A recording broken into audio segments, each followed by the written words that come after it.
Good morning, everyone. Hope everybody's had a wonderful week so far. So it's Saturday morning, and I'm just out here, just finished watering all my plants out here, and seeing what's been handling the heat and what hasn't. Finally went ahead and pulled up the sweet peas there. Still water the containers when I pull stuff out. I plan on reusing this soil, so I'll continue watering it pretty regularly. I may not do it every single day, but I want to keep the soil good and moist. When I do feed my plants, I'll feed those too. One thing to keep in mind when you're using containers like grow bags, every so often you have to add stuff to it to feed them. Fertilizers, if you have compost available. I use a combination of things, everything from worm castings, bone meal, blood meal. I do have some liquid fertilizers from Fox Farm. There's a couple others I want to look into. One I recently came across, I think it was like Neptune's Harvest or something like that. I'll have to look more into it. I try to go with stuff that's basically an organic liquid fertilizer. So, but yeah, so I take stuff out.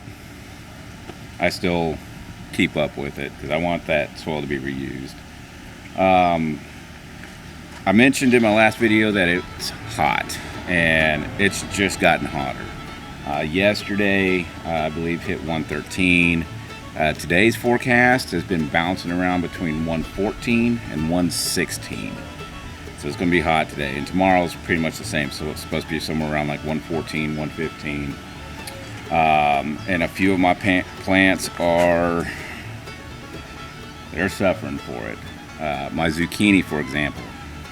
My zucchini looks just bad. And I even moved it a few days ago. So it gets a little bit more shade. So it was over by the trellis over here. I moved it more to the center of the aisles over here. And it had a few zucchini growing on it. It's only got one that's going to make it. It looks like it's kind of got a funky shape to it. Let me show you that one.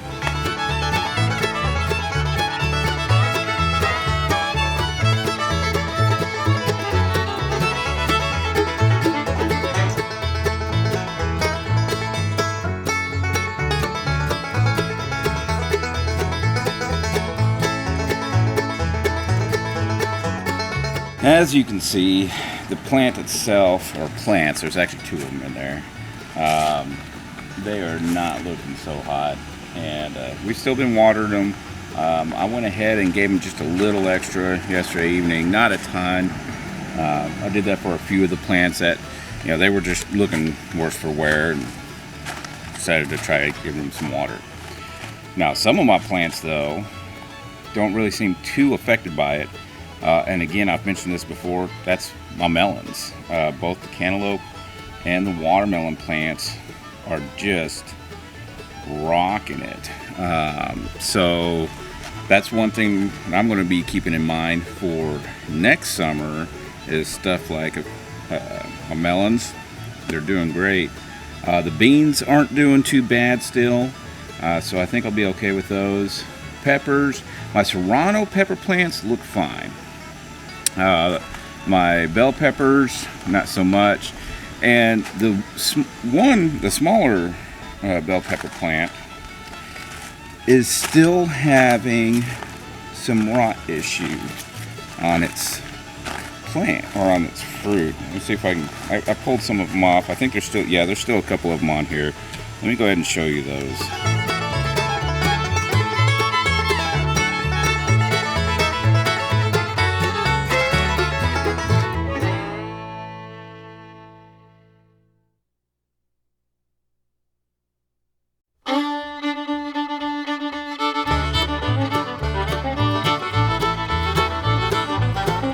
So I'm not sure what's causing it. I got to do some more reading. Maybe check out some of the forums, whatnot. If any of y'all have any ideas, drop a comment below. Let me know what you think. I thought it was just a nutrition issue. I still think it's a nutrition issue. The problem is I'm not sure what nutrients it's telling me it needs, because that's basically what's happening. Is it's telling me, hey, look, I need something. So I just got to figure out what it's trying to tell me. My squash, I had moved it under the shade some time ago. It's been struggling from the get-go. To be honest, not only did I start them a little late, I don't think they were in the optimal space in my grow area here. And that's one thing I'm starting to kind of notice here, is there are some things that do better depending on not only the shade that it's getting, the type of shade, like early shade, late shade, like early morning, late day. So that's definitely a learning process too. But I think the biggest thing with that one is I just got started on it too late. It's just a standard yellow squash, and I've not really gotten anything off of it. It produced a few small squash. The problem is I thought they were just tiny and needed to grow more. They stayed small and hardened off. So unfortunately I didn't get any squash off of those. I'm going to keep both the squash and the zucchini going for as long as I can, because the plants themselves are still alive. And if nothing else, it still keeps me in the routine of watering them, of course, fertilizing when necessary, and hopefully still keeps the soil health going, because neither of them look like they're diseased or anything like that. It's hot and they don't like it. So once they do die off, obviously I'll pull those out. Here in the upcoming, probably the next month or so, I'm going to begin planning on my fall garden here. So it'll probably be, my guess is somewhere around August, maybe even towards the end of July, so next month. I may start working on getting some starts going indoors. So we'll see. I have some reading I have to do on that, and of course obviously figuring out what exactly I want to grow. Sweet peas, for example, is one I think I'm going to be able to grow this fall. Those again do not like heat whatsoever. So there's several things. Probably more peppers. I'm hoping to keep these ones going. They still look healthy enough. I think I'll be able to keep them alive. My serrano peppers, even though they're still small and they're still, they haven't even began flowering yet, they look really healthy. So I think serranos are going to be okay for the heat.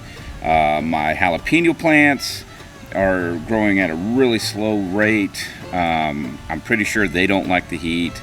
The red hot chili peppers, they're producing right now.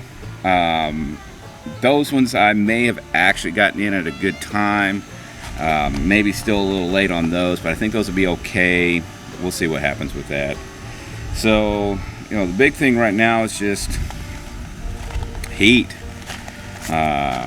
Keeping up with the watering, obviously. Even my tomato plants are, they're just, again, when you get into the, 110, 112, 115, I mean, it's something else. It is truly something else. So, one thing I learned from that is I have to start earlier for my early year crop. Some of these I didn't get in until March, maybe even almost April. I think most of them were like mid to late March, and I probably should have had them not only in the ground but established by February. So I was at least 1, maybe even 2 months late on a lot of this stuff. So I probably could have gotten a much bigger harvest than what I've gotten. I haven't really gotten a whole lot off of this fruit-wise, other than just experience and knowledge. So cucumbers, that's another one I'm hoping to get going in more abundance. I want to do some slicers this fall. So Arizona. So I'm in a 9B. So we have some interesting growing seasons. We don't get a lot of moisture throughout the year. We've been in a drought for several years, but prior to that, I think the state average was somewhere around like 9 to 12 inches a year. Obviously, the northern parts of the state get a lot more than the southern parts. Of course, Phoenix is pretty centrally located, but we're in a valley. So, but because of the gardening zone, basically what that means is your coldest temperature, and I believe a 9B is 25 degrees. It's one of the reasons why we can grow citrus here, because we don't get a hard freeze. So it's definitely a learning experience, that's for sure. That is definitely for sure.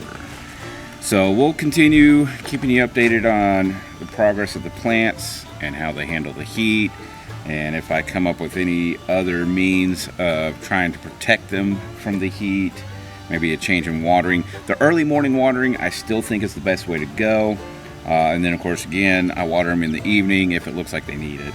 I do need to get my watermelon plants here, the two smaller ones, onto the trellis. They're overflowing out of the bags. Like for example, this crimson sweet here. Look at this thing.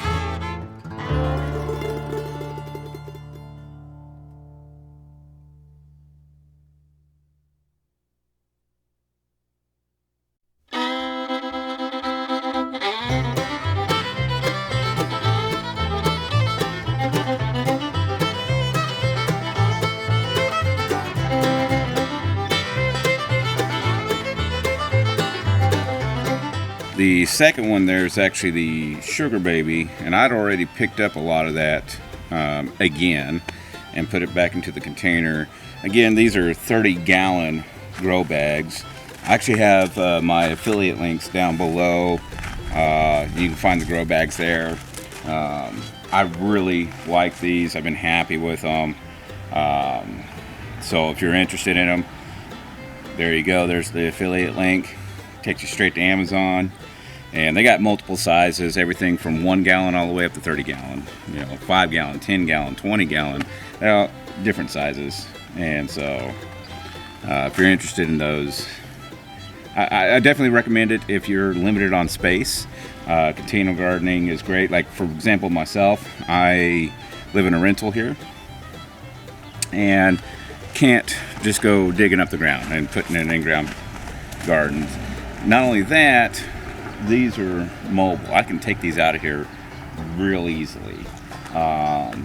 So, if you're in a situation where you can't really do any kind of in-ground gardening, maybe you don't have the space for like building raised garden beds, look in the grow bags. And I think it's a good alternative.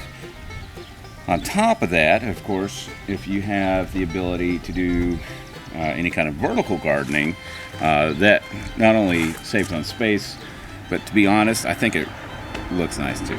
So anyway, that being said, my watermelon plants. We do have this cattle panel over here. It's just this right here, and we're going to use this for the trellis, and it's definitely sturdier than the ones that we're using over here. And so we're going to go ahead and do an arch trellis out of that for the watermelon. So we'll put one bag on one side, one bag on the other side, and just have them grow across. And I just got to figure out where I actually want to put that. I don't know if I want to do it here in the under the shade, if I want to do it outside of the shaded area here and add additional shade to it. That's something I got to figure out. We might look into getting that set up actually this evening. Obviously it's cooler in the mornings, and that is when I would prefer to work. But being that it's a Saturday morning, and I believe there's a lot of people who, want to sleep in, and I don't want to disrupt their sleep, you know, especially if they've had a hard week and whatnot. So I try to keep that in mind. I don't want to upset the neighbors pounding away with my fence post driver, because that's what I'll use to pound in the rebar into the ground. So I'll do that this evening. Just got to figure out where. So that's about it for me today. I already got everything all watered up. Chased some hummingbirds a little bit. And looked at the heat damage. So again, we'll keep you updated on that. For those that have already, thank you. For those who have not, be sure to subscribe. Hit the like button. Ring that notification bell. I think that's how the phrases go. Subscriptions, obviously that really helps the channel grow. Again, thank you so much for those who already have. You can also find our social media links down below. I do post on Facebook, Instagram, Twitter pretty regularly. I've started messing with Pinterest, Reddit, what was the other one, Mix. I'm looking into, you know, some other areas. I'm not as active as I would like to be, but that'll be changing here soon.